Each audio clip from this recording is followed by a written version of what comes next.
नहीं, अतिशय दुर्दैवी घटना आहे. बीपीटीची अधिकाऱ्याने चुकीची पद्धती वापर करून लोकांने असा धमकावला की कोर्टचा ऑर्डर आहे, कोर्टचा ऑर्डर आहे. मी त्याने आज विचारलं की कोर्टचा ऑर्डर काय मला दाखवा.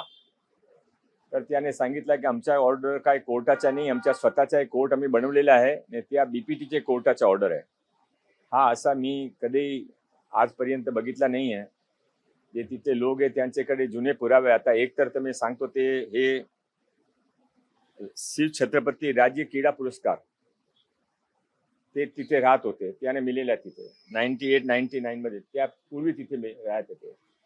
हे सर्व त्यांचे फोटो 91 पासूनचे पुरावे त्यांच्याकडे आहे ना. महाराष्ट्र आहे, महाराष्ट्र सरकारची आपली एक हाऊसिंग पॉलिसी आहे. त्यामध्ये जे ज्यांच्याकडे जुने पुरावे त्याने कुठे कुठे आपण रिहेबिलिट करता. मी काल त्याने वेळ मागितली होती पत्र लिहून. मी काल इथे ना होतो, बाहेरगावी होतो, तरी पण त्याने वाट न पाहता आज सकाळी 7 वाजता 300 पोलीस लोकांनी घेऊन सर्व घर तोडून टाकले. आता आम्ही त्याने सांगितलं आहे की तुम्ही ज्यांचे लोकांकडे जुने पुरावे आहे अशा पुरावे बघा आणि ते नंतर तुम्ही निर्णय करावा. 3 दिवसचे त्याने आम्ही वेळ दिली आहे. ते 3 दिवसामध्ये काही नाही केली तर आम्ही बघू पुढे काय करायचं. आमच्या परत हा सर्व घटनाची मी बीपीटीचे अधिकारी जे होते त्यांची निंदा करतो. त्याने चुकीची पद्धतीने कोर्टाचा नाव घेऊन लोकांना धमकावून लोकांचे पेपर लोकांना काय त्याने वेळ पण नाही दिली की ते ज्युडिशियल कोर्टमध्ये जाऊ शकता, म्हणजे तरच जाऊन तो तोडून टाकला. आमचे बरोबर आमचे तिथले कार्यकर्ता रोहिदासजी पाटील, श्री बनकर, सर्व कार्यकर्ता तिथले रहिवासी पण आहे. आता यानंतर मी बीपीटीचे जे अध्यक्ष आज इथे नाही आहे त्याने पण परवा मी बोलणार आहे आणि बीपीटीचे केंद्रचे अधिकारी आहे त्याने पण बोलणार आहे की असा रेनी सीझन 10 दिवसामध्ये वरसाद होणार आहे, ते लोक कुठे जाणार आहे. ते बघू काय करणार. सर, पावसाळ्यापूर्वी जे आहे ते मुंबईमध्ये 800 अधिक इमारतींना जे आहे ते नोटीस बजावण्यात आली. खरं तर ज्या पद्धतीने पावसाळ्यामध्ये बिल्डिंग कोसळतात, अनेक लोकांना जीव मुठीत धरून जे आहे त्यामध्ये राहतात, तशा पद्धतीने तुम्ही देखील पालकमंत्री आहात.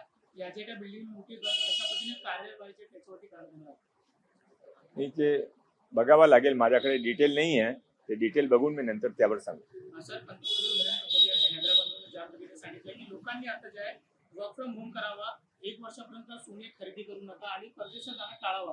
परंतु आता याच्यावरती टीका करायला सुरुवात केली. खरं तर राज ठाकरे असो किंवा शरद पवार असो, त्यातून राहुल गांधींनी टीका करायला सुरुवात केली. कसं पाहता याच्याकडे?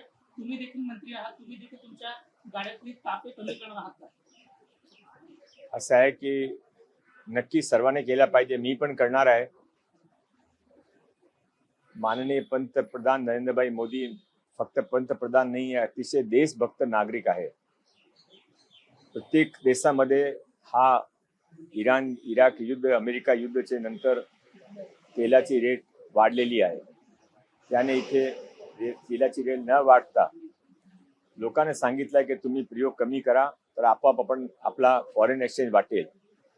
तर त्यासाठी त्यांचे जे काही मार्गदर्शन आहे, आम्ही तर भाजपाचे सर्व कार्यकर्ते देशभक्त लोक आहे, ते हा त्यांचे जे निर्देश आहेत त्याच्या पूर्ण त्या काटोकाट पालन करणार आहे. तुम्हाला असं वाटतं की व्हीव्हीआयपी कल्चरला कुठेतरी संपवायला पाहिजे? ज्या पद्धतीने अनेक मंत्र्यांच्या ताफ्यामध्ये मोठ्यापणे गाडी जी आहे जे सुरक्षासाठी जे काही गरजेचं असेल ते नक्की ठेवले पाहिजे, पण त्याशिवाय एक्स्ट्रा असेल तर नक्की ते त्यावर विचार केला पाहिजे.